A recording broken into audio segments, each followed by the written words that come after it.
Yeehaw, soldiers! It's your boy, the Anime Sage, coming at you from the Sage's Sanctum, and this is another Sage Rants episode, episode 2 to be more exact, and this is on the Culling.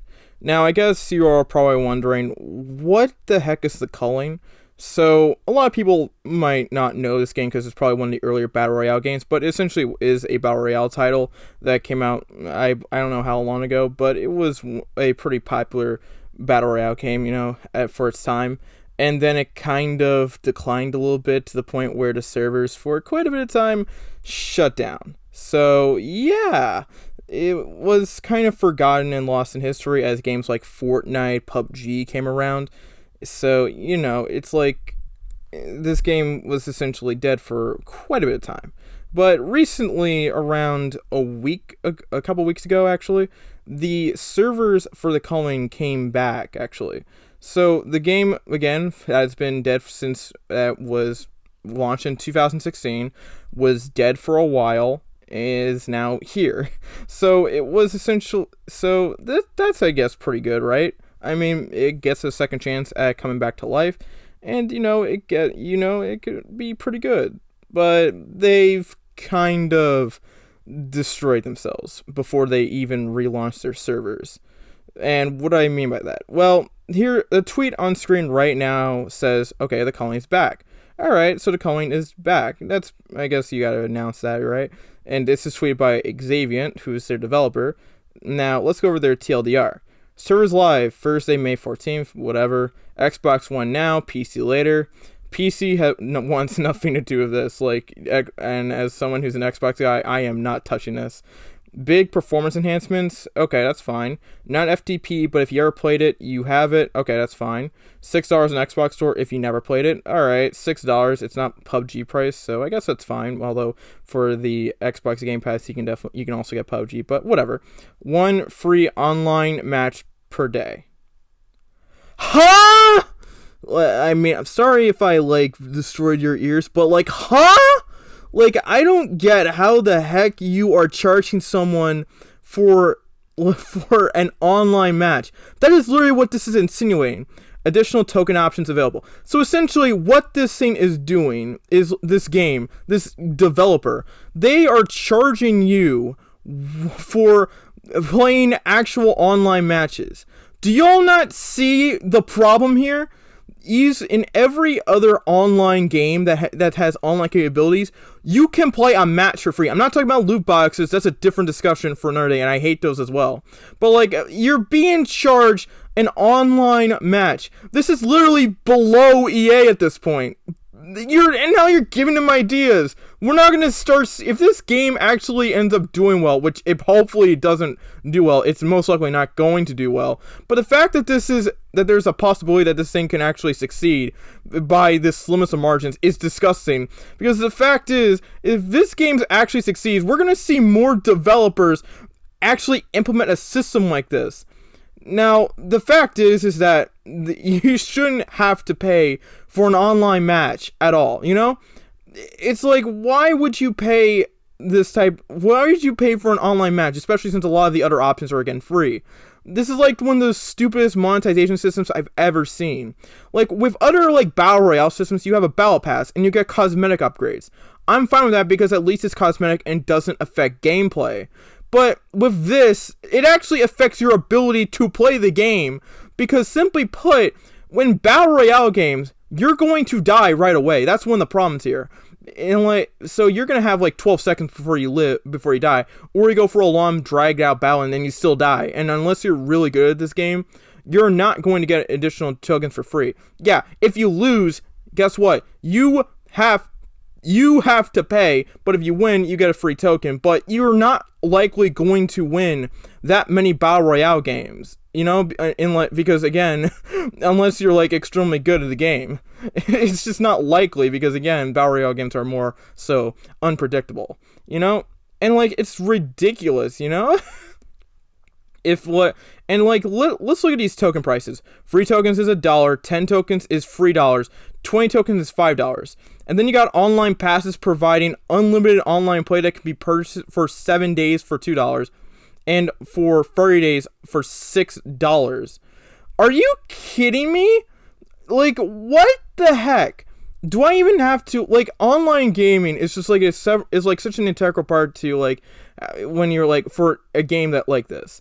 And the fact that they're charging it, the fact that they're like charging you to play their game for, and they're limiting your ability to play it unless you cough up some dough, it's just immoral. Again, this is again like the loot box practice, which I have a problem with as well because I think it's gambling. But like, that's a different discussion for another day because I will rant about that in the future. But this is a pay per match monetization system, and it's so ridiculous. And I can't believe an actual game developer would actually implement this. But then again, over in recent years, game developers have gotten more and more greedy. Like, we've seen, like, everyone paying for, like, $1 cosmetics for, like, horse armor, which was Bethesda. And now we've moved on to loot boxes, which, again, yeah, not a fun time. And now we're here! Like, what the fuck is this? This is so fucking disgusting! And I'm sorry that I'm sorry again that for those of you who never actually heard me curse before, but like, I don't care. At this point, this is Sage Rants, not Sage doesn't speak his mind, you know? Like, I'm gonna speak my mind however I can.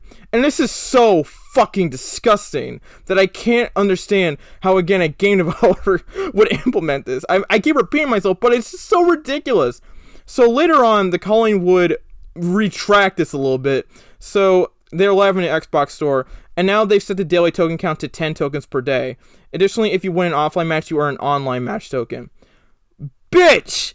You may have improved on garbage, but that doesn't make it but that doesn't still make it garbage. You just made it less shitty garbage, you know? It's like you're trying to improve garbage, but it's still garbage. Like, what the fuck?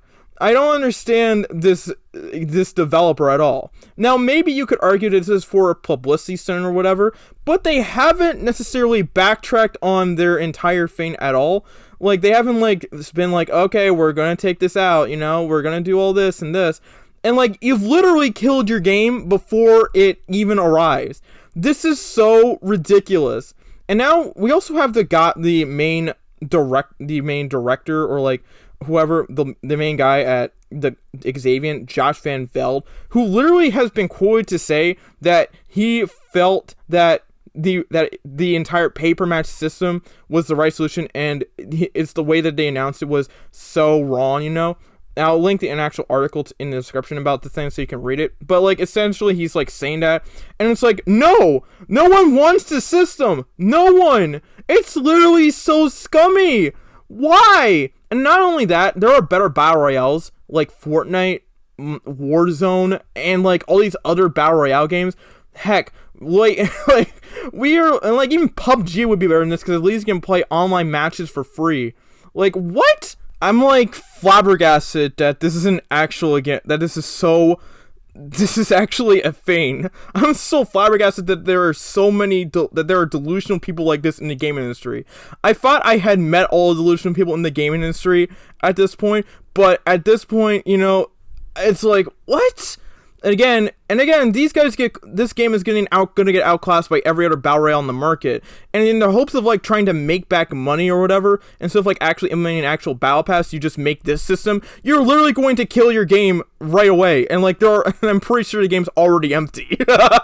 And, like, but we need this game to, well, let's, like, make sure this game never dies and never comes back, and, like, this, like, stupid pay-per-match monetization system never comes across the developer's mind ever again, because, like, this will make the game industry so much worse than it already is. Like, no, we're not doing this. No, we are not doing this. Let's just stay away from that, stay away. Alright, so I guess that's about it for this rant. I do want to briefly touch upon the entire, like, Keemstar and H3 stuff that's been going on. I didn't like how H3 involved Etika in the entire thing. I felt like he shouldn't have done that. I just don't think that I just don't think it's, like, right, in my opinion.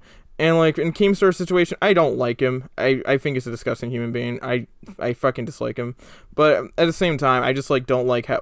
But at the same time, I don't know if I can necessarily, like, put all the blame on him for Etika's death, because there are a lot of other stuff that was going on at the time with Etika as well.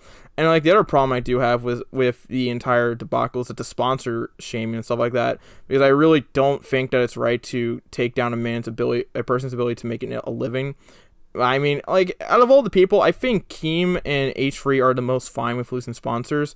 It's like, I don't think that they're going to suffer at all. But the problem is I don't like how the sponsor shaming will be, like, implemented in the future, because I feel like it could cause people who rely on those sponsors to potentially lose out, and we're now witnessing the beginning of this type of stuff.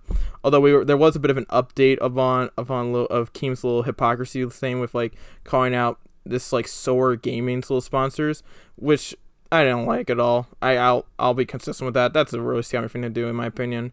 But like, I feel like no one's in the right in this situation. And at the end of the day, I hope they like drop the beef or something like that. I don't know if it'll ever end, but as like grown adults who are like in their 30s at this point, they probably shouldn't be like engaged in this type of like drama and stuff like that. It's like I feel like people are better than that, but you know, I agree with H3 on a lot of the points that Keem has done that they're all disgusting, like the old man and stuff like that. But it's also stuff that we've already like seen before and stuff that we, you know, are aware of.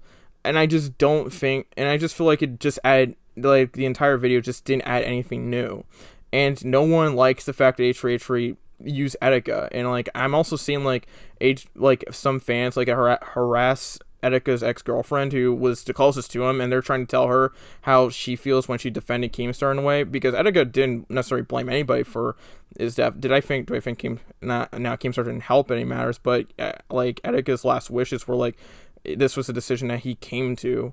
And you know, I just like don't like also like how Etika's been being used as a poker chip in YouTube drama. It's just the entire situation is just a mess, and I do talk about it on a podcast as well. So if you want to go for my full thoughts on this, I would suggest you check it out. It's on my boy Drew's channel and it'll be up when it's up. But that's probably about it for me today. This has been your boy, the Anime Sage from the Stage of Sanctum. Sign out. Peace. Yorta. Bye bye.